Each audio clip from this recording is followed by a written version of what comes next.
Over the years, I've been called many names.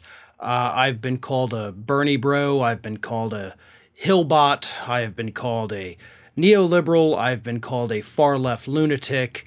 And it doesn't actually bother me, but that actually leads me to the next two questions that I want to address. I'm going to read both questions before I issue any answers.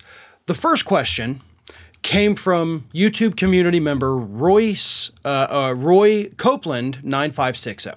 So Roy Copeland asked me this: why you're such a Biden propagandist? Is it really worth losing White House, the House, and Senate for a man who took top secret docs home and kept them for 14 years, who lied on debate stage about his family taking Chinese money, who doesn't want to end DOJ memo and run at 82?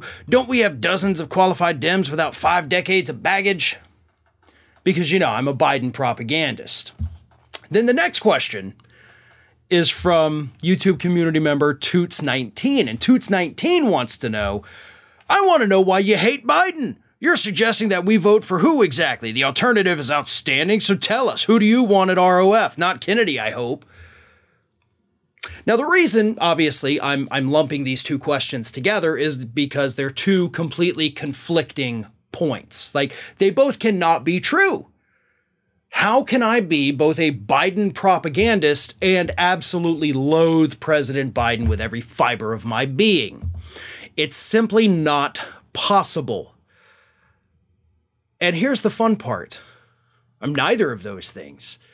I have made it clear in video after video, both here over at Ring of Fire, and on the Ring of Fire podcast that I host. And if you're not listening to that, you should be. I've made it clear that I am going to vote for President Biden. I have also made it clear that I wish a better Democrat were running. Now, definitely not Bobby Kennedy Jr., hell no. And I've also said, although I like what Marianne Williamson has to say, I do not think she should, you know, with no political experience, become president. Like, that's dangerous. We just went through 4 years of that. Let's not try that experiment again. But to be a Biden propagandist, like, wow. You know, that one actually, I got to say, like, that hurts a little. I have criticized President Biden since the 2020 debates, like the 2019 Democratic primary debates. I did not want him to be the candidate at all. I did not vote for him in the 2020 primary here in Florida. But he's what we've got. Yes, I would prefer a different Democrat. And people are like, well, then who would it be? Katie Porter. How about Katie Porter? How about Stacey Abrams? How about Elizabeth Warren? How about Jamie Raskin? How about Ed Markey? How about Bernie Sanders? How about Jeff Merkley? How about Jay Inslee? You want me to continue, or do you have a good enough list so far? How about Gavin Newsom? I mean, how about Barbara Lee? How about Nina Turner? Do you want me to continue?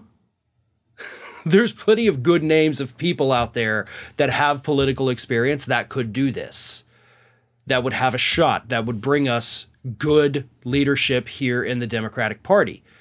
But we don't have those options right now, do we? Because Biden's running and they're not even going to have a primary. So it is what it is. But it is funny to me how people can watch these videos and come out with like two distinctly different takeaways. That I am both somehow a Biden propagandist and the biggest Biden hater on the planet. I don't know. Hey everyone, this is Aspen. And did you know that for the low cost of $0 per day, you can subscribe to the Fair and Balanced YouTube channel. We also encourage you to like, comment, and share. But again, click that subscribe button and help Aspen not be so grumpy.